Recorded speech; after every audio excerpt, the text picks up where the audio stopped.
Good morning friends. आज हम start करते हैं दूसरा topic, easy topic, matrices and determinants. तो पहले तो मैं मैट्रिसेस लूँगा, बहुत ही इजी क्वेश्चन है और स्कोरिंग है, और फिर लेंगे डिटर्मिनेंट्स, राइट। तो फॉर्मूला बेस्ड है बेसिकली, और फॉर्मूला भी इसके बड़े इजी हैं, मैट्रिसेस एंड डिटर्मिनेंट्स। तो स्टार्ट करते हैं मैट्रिसेस से। तो मैट्रिक्स होता क्या है? मैट्रिक्स एक अरेंजमेंट है अपने किसी भी नंबर्स का, एलिमेंट्स का। तो अगर हम बात करें यहाँ पे कि लेटस से, या पहले डेफिनेशन लिख लेते हैं या दिखा देता हूँ आपको। हमने कहा कि हमने किसी भी अपने एलिमेंट्स को लिया, एलिमेंट्स की बात कर रहा हूँ मैं, नंबर ऑफ नंबर्स की, राइट। तो लेटस से मैंने लिख दिया 1 2 3 4 5 6। हमने इसे अरेंज कर दिया इस तरीके से। इस तरीके से मतलब मैं कह रहा हूँ ये हो गया नंबर, ये हो गया रो, और ये हो गया कॉलम। तो अरेंजमेंट हो गया रो और कॉलम में। पहले रो में हमने 3 एलिमेंट लिखे, दूसरे में 3 लिखे, पहले कॉलम में 2 एलिमेंट, दूसरे कॉलम में 2 एलिमेंट, तीसरे कॉलम में 2 एलिमेंट। तो ऐसा एक डिफाइंड ऑर्डर, उसे हम बोलेंगे मैट्रिक्स। तो मैट्रिक्स कुछ नहीं है, ये क्या है? एक अरेंजमेंट है एलिमेंट्स का, ठीक है, और उससे फिर हमें डिफाइन करना है। तो ये हो गया मैट्रिक्स। तो अगर हम इसकी बात करें, इस मैट्रिक्स में हमारे पास कितने रोज हैं? एक रो ये हो गई, एक रो ये हो गई, 2 रोज, और ये हो गए हमारे पास कॉलम्स। तो 2 रो हो गए और 3 कॉलम हो गए। तो इसका जो ऑर्डर हो गया वो हो गया 2 इंटू 3। 2 इंटू 3 का मतलब क्या हुआ? 2 रोज, और कॉलम्स हो गए 3 कॉलम्स।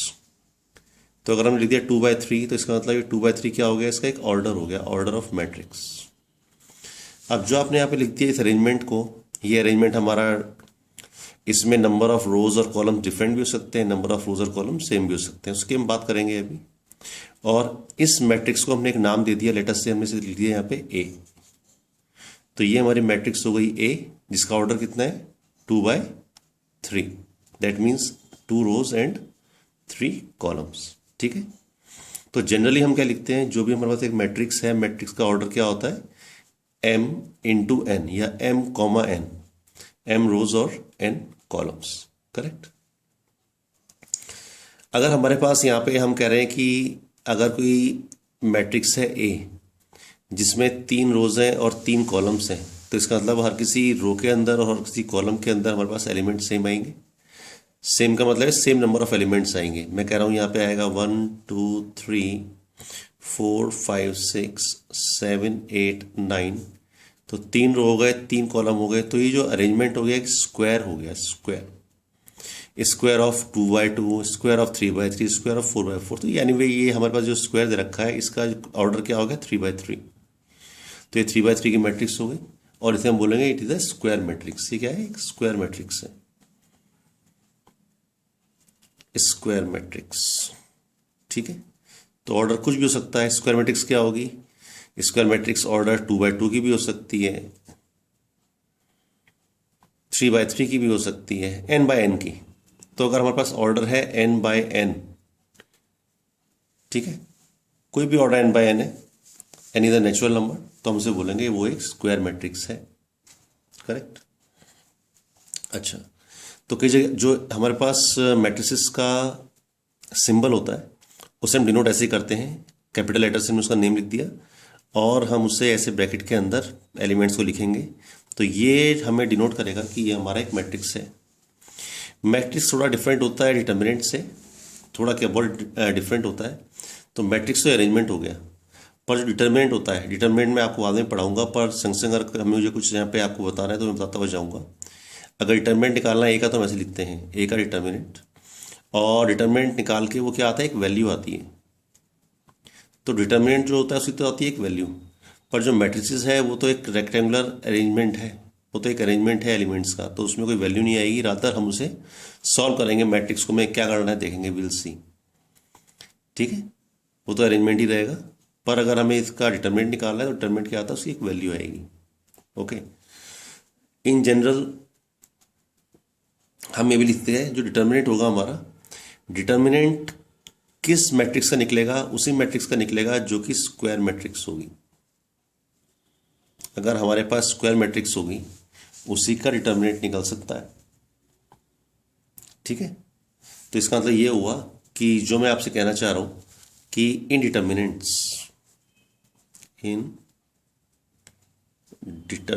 ये याद रखने वाला पॉइंट है। Number of rose equal number of columns, correct? Okay, तो अकॉर्डिंग टू द अरेंजमेंट हम कुछ भी कर सकते हैं। मैंने आपसे बोला कि ए मेरे पास एक मैट्रिक्स दे रखा है और उसे ऐसे दिखा रखा है आपको 1 2 3 4 5 6। तो इसका अरेंजमेंट क्या हो गया? हमारा कितनी रोज हो गई? 1 2 3 3 रोज एंड 1 and 2 कॉलम्स। तो इसका ऑर्डर क्या हो गया? 3/2। ओके, तो इन जनरल हम क्या कहते हैं कि ए इज इक्वल टू, फिर हमने एलिमेंट लिख दिया AIJ। दैट मीन्स ए हमारा एलिमेंट है ith रो और j कॉलम का, right? So AIJ, I means ith रो और j मीन्स jth कॉलम। और अगर हम कह रहे हैं कि इसका जो ऑर्डर है m/n, तो i की जो वैल्यू होगी, i की वैल्यू कहाँ पे होगी? 1 और m के बीच में होगी। 1 is lesser than equal to i and i is lesser than equal to m। Similarly n columns, ठीक है? तो इसका मतलब j होगा, j की वैल्यू किसके बीच में होगी? 1 और n के बीच में होगी। तो ये हमारा रिप्रेजेंट करने का तरीका है। ओके, तो इसका मतलब ये हुआ कि अगर कोई भी अरेंजमेंट है मेरे पास, तो जो पहला एलिमेंट है, लेट अस से ये फर्स्ट रो है मेरे पास, तो मैं कहूँगा A11 first row first column, A12 A13, let us see A21 A22 A23। और मैंने कहा कि ये जो मेरे पास है ये है A, ये एक मैट्रिक्स है। तो इसका मीनिंग ये हुआ कि ये फर्स्ट रो फर्स्ट कॉलम ये एलिमेंट हो गया, ये first row second column, first row third column, right? तो एलिमेंट्स भी आ गए हमारे पास। तो सारे एलिमेंट्स आ गए। इन एलिमेंट्स को हम ऐसे भी सबस्क्रिप्ट यूज कर सकते हैं। ओके, नेक्स्ट, अगर मैं आपसे बोल रहा हूं कि एक मेरे पास मैट्रिक्स है A और एक मैट्रिक्स है B, और A जो मैट्रिक्स है, A मैट्रिक्स है, डिफाइन कर दी मैंने 1 2 3 4, और जो B मैट्रिक्स है, B को मैंने डिफाइन कर दिया 1 2 3 4। तो आप देख रहे हो कि इससे करस्पॉन्डिंग जो एलिमेंट्स हैं दे आर इक्वल। ये 4 यहाँ पे, ये 4 यहाँ पे है। That means second row second column 4, second row second column 4। तो करस्पॉन्डिंग एलिमेंट्स भी हमारे पास सेम है, एग्जैक्टली सेम है। तो हम बोलेंगे ये दोनों इक्वल है, राइट? तो A and B are equal, हम बात कर रहे हैं मैट्रिक्स की। A और B हमारे पास इक्वल मैट्रिक्स हैं अगर उनके करस्पॉन्डिंग एलिमेंट्स भी इक्वल होंगे, ठीक है? If there corresponding elements are equal, correct? तो अगर मैं आपसे कहूं कि एक मैट्रिक्स है A इज इक्वल टू 1 2 3 4 और B मैट्रिक्स है 1 2 3 4, तो ये दोनों इक्वल नहीं है, because corresponding elements are not equal. ये इसके इक्वल नहीं है। एलिमेंट्स तो वही हैं पर एलिमेंट्स आर नॉट इक्वल, ठीक है? तो इसी के बेसिस पे इन्होंने क्या कर दिया है, क्लासिफिकेशन कर दिया मैट्रिक्स का, कि कैसे हमने मैट्रिक्स को अरेंज किया हुआ है। तो उसी ऑर्डर पे उन्होंने क्या कर दिया, क्लासिफिकेशन ऑफ मैट्रिक्स। हमने मैट्रिक्स को क्लासिफाई कर दिया है। So let us see classification of matrix. तो क्या क्लासिफिकेशन होता है? अगर हमारे पास मैट्रिक्स ऐसे है, लेट अस से 1 2 3 4, तो आप देख रहे हो कि इसमें हमारे पास एक ही रो है और कॉलम कितने हैं? 4, 1 2 3 4। तो अगर मैं इसका ऑर्डर देखूं, मैं कहूँ 1 रो और लेट अस से m कॉलम्स, तो इसे हम बोलेंगे रो मैट्रिक्स। नाम दे दिया डिफाइन करने के लिए, तरीका है रो मैट्रिक्स, राइट? सेकंड, अगर मैं आपसे बोलूं मेरे पास एक ऐसे मैट्रिक्स दे रखी है 1 2 3, जिसमें आपको दिखाई दे रहा है कि हमारे पास कितनी रोज है? 1 2 3 रोज, और कॉलम कितना है? एक कॉलम, 3 into 1, ठीक है? तो ऐसे मैट्रिक्स को हम क्या बोलेंगे? Column matrix. तो जैसे हमें दिख रहा है सिमिलरली हमने उसको डिफाइन कर दिया। तो पहला तो हो गया रो मैट्रिक्स, ये हो गया कॉलम मैट्रिक्स। नेक्स्ट देख लेते हैं, अगर हमारा अरेंजमेंट कुछ ऐसे है, लेटर से हमारे पास कितनी है? यहाँ पे कितनी रोज हो गई, 2 रोज और 4 कॉलम।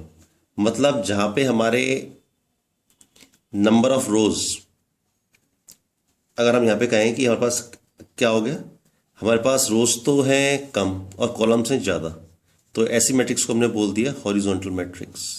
हमें दिखाई दे रहा है ये हॉरिजॉन्टल मैट्रिक्स है, हॉरिजॉन्टल मैट्रिक्स, करेक्ट। तो इसका मतलब यहाँ पे क्या हो गया, m इंटू एन अगर दे रखा है तो इसका मतलब m लेसर देन n है 2 और कॉलम्स हो गए 4, तो ये हो गया, ठीक है। सिमिलरली अगर मैं आपसे बोलूँ कि एक मैट्रिक्स ऐसे दे रखा है 1 2 3 4 5 6, तो इस केस में क्या हुआ, 3 रोज और 2 कॉलम्स। इसका मतलब यहाँ पे अगर m इंटू एन इसका ऑर्डर है, ऑर्डर क्या हो गया 3 इंटू 2, राइट, 3 इंटू 2। तो इस केस में क्या हो गया, m ग्रेटर देन n हो गया। तो ऐसी मैट्रिक्स को हम बोल सकते हैं कॉलम मैट्रिक्स, सिंपल, राइट। फिर हमारे पास कंसेप्ट आता है यहाँ पे नल मैट्रिक्स का। Null matrix, write it as 0, 0 की तरह लिखते हैं इसको, इसे हम बोल रहे हैं नल मैट्रिक्स या जीरो मैट्रिक्स। इसका मतलब क्या हुआ, एक ऐसी मैट्रिक्स जिसके सारे एलिमेंट जीरो हों, ऑल एलिमेंट्स आर जीरो,